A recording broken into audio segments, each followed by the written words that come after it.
Hi, ഞാൻ ഫാരിഹ ഫൈസൽ. ഇന്ന് ഞാനിവിടെ പഠിപ്പിക്കാൻ പോകുന്നത് പ്രൊഫഷണൽ വർക്കുകൾ ചെയ്യുന്നവർക്കുള്ള ക്വിക്ക് ടിപ്പാണ്. ഒരു വലിയ ഇല്ലുസ്ട്രേറ്റർ ഫയലിൽ നിന്നും എങ്ങനെ ഒരു ചെറിയ PDF ഫയൽ നിർമ്മിക്കാം എന്നാണ്. ഇത് നിങ്ങൾക്ക് വളരെ പ്രയോജനപ്പെടുന്ന ഒരു ക്ലാസ്സാണ്. എന്തുകൊണ്ടെന്നാൽ നമ്മൾ ഒരു വർക്ക് ചെയ്തു വരുമ്പോൾ അതിൻ്റെ ഫയൽ സൈസ് വളരെ കൂടുതലാവും. ഫയൽ സൈസ് കൂടുതലായി കഴിഞ്ഞാൽ ഒറിജിനൽ ഫയൽ 150 MBയുടെയോ 200 MBയുടെയോ മുകളിലേക്ക് പോകും.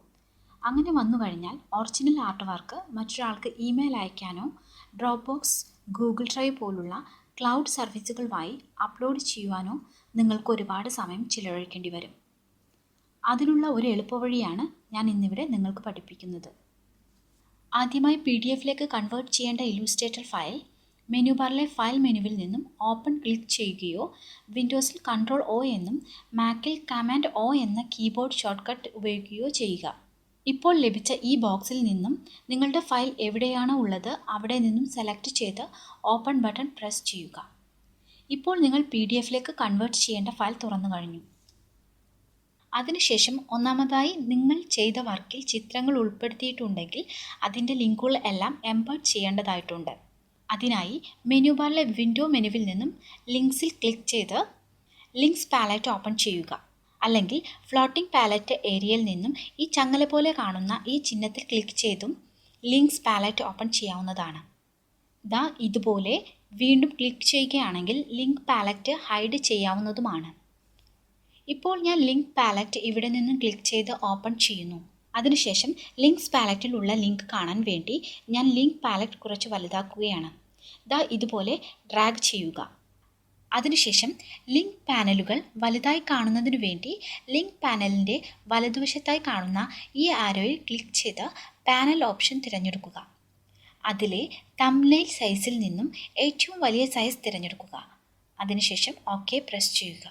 ഇപ്പോൾ ലിങ്ക്സ് പാലറ്റിലുള്ള ഇമേജുകൾ നിങ്ങൾക്ക് ഇതുപോലെ വലുതായി കാണുവാൻ സാധിക്കും. അതുപോലെ ലിങ്ക്സ് പാനലുകളുടെ വലതുവശത്തായി ഇതുപോലുള്ള അടയാളം കാണുകയാണെങ്കിൽ ആ പാനലിലുള്ള ഇമേജ് മുമ്പ് തന്നെ എംബഡ് ചെയ്തതാണ്. ഇനി നമുക്ക് ബാക്കി എല്ലാ പാനലുകളും എംബഡ് ചെയ്യാം. ഇതുപോലെ എല്ലാ പാനലുകളും കീബോർഡിൽ കമാൻഡ് കീ പ്രസ് ചെയ്യുക. വിൻഡോസിലാണെങ്കിൽ Ctrl പ്രസ് ചെയ്യുക. എന്നിട്ട് ഓരോന്നായി സെലക്ട് ചെയ്യുക.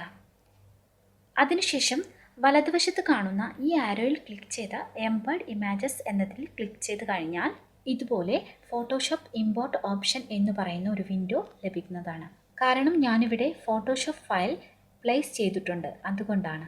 ഇനി ഇത് ഏത് ലിങ്കാണ് എന്നറിയുന്നതിനായി ഷോ പ്രിവ്യൂ ക്ലിക്ക് ചെയ്യുക.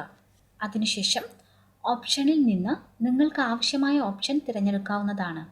ഇപ്പോൾ ഞാനിവിടെ flatten layer to a single image എന്ന ഓപ്ഷൻ സെലക്ട് ചെയ്യുന്നു.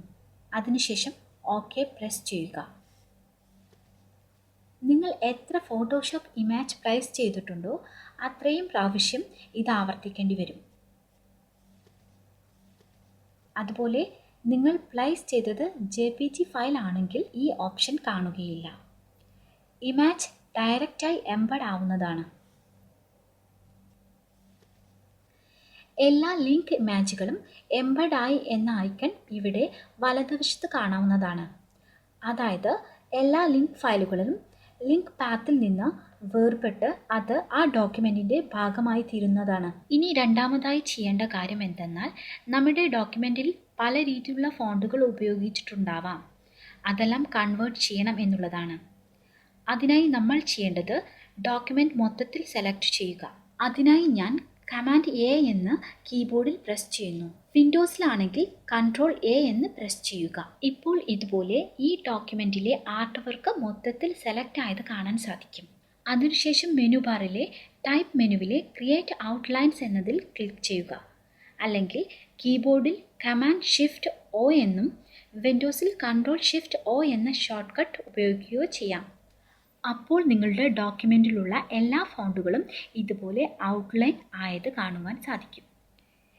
ഇത് ചെയ്തു കഴിഞ്ഞാൽ നിങ്ങളുടെ ഡോക്യുമെൻറ്റ് മെനു ബാറിലെ ഫയൽ മെനുവിൽ നിന്നും സേവ് ആസ് ക്ലിക്ക് ചെയ്യുകയോ മാക്കിൽ Command+Shift+S എന്നും വിൻഡോസിൽ Ctrl+Shift+S എന്ന കീബോർഡ് ഷോർട്ട്കട്ട് ഉപയോഗിച്ച് ഇതുപോലെ EPS ആയി സേവ് ചെയ്യുക.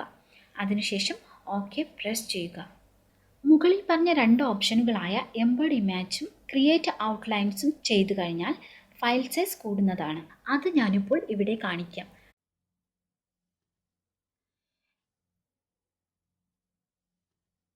നോക്കൂ, ഇത് ആദ്യത്തെ എൻ്റെ ആർട്ട് വർക്കിൻ്റെ ഫയൽ. ഇതിൻ്റെ സൈസ് നോക്കൂ, 54.6 MB ആണ്. അതിനുശേഷം ഇപ്പോൾ സേവ് ചെയ്ത EPS ഫയലിൻ്റെ സൈസ് നോക്കൂ, 193.5 MB. വ്യത്യാസം കാണുന്നില്ലേ?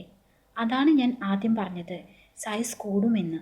ഇനി നമുക്ക് ഈ EPS ഫയൽ PDF-ലേക്ക് കൺവേർട്ട് ചെയ്യാം. അതിനായി നിങ്ങൾക്ക് അഡോബിൻ്റെ അക്രോബാറ്റ് ഡിസ്റ്റിലർ എന്ന സോഫ്റ്റ്വെയർ വേണം. അക്രോബാറ്റ് ഡിസ്റ്റിലർ ഇല്ലെങ്കിൽ താഴെ കാണുന്ന എൻ്റെ വെബ്സൈറ്റ് ലിങ്കിൽ ക്ലിക്ക് ചെയ്ത് എൻ്റെ വെബ്സൈറ്റിലെ ഡൗൺലോഡ് ലിങ്കിൽ നിന്നും നിങ്ങൾക്ക് ഡൗൺലോഡ് ചെയ്യാവുന്നതാണ്. അക്രോബാറ്റ് ഡിസ്റ്റിലർ ഓപ്പൺ ചെയ്തതിന് ശേഷം ഡിഫാൾട്ട് സെറ്റിംഗ് എന്ന ഈ സ്ഥലത്ത് നിങ്ങൾക്ക് വേണ്ട രീതിയിലുള്ള ക്വാളിറ്റി തിരഞ്ഞെടുക്കാം. ഇപ്പോൾ ഞാനിവിടെ പ്രസ് ക്വാളിറ്റി തിരഞ്ഞെടുക്കുന്നു, കാരണം ഈ ആർട്ട് വർക്ക് പ്രിൻറ്റിങ്ങിനുള്ളതാണ്. അതിനുശേഷം സേവ് ചെയ്ത EPS ഫയൽ ഡ്രാഗ് ചെയ്ത് ഇതുപോലെ ഇവിടെ ഇടുക.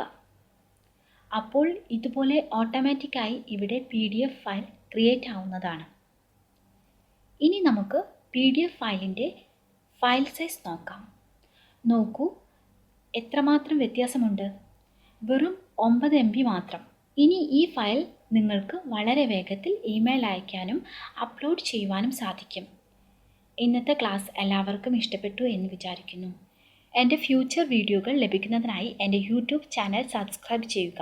ഇതിൻ്റെ ടെക്സ്റ്റ് വേർഷൻ ട്യൂട്ടോറിയലിനായി താഴെ കാണുന്ന എൻ്റെ വെബ്സൈറ്റ് ലിങ്കിൽ ക്ലിക്ക് ചെയ്ത് എൻ്റെ വെബ്സൈറ്റ് സന്ദർശിക്കുകയും ചെയ്യുക.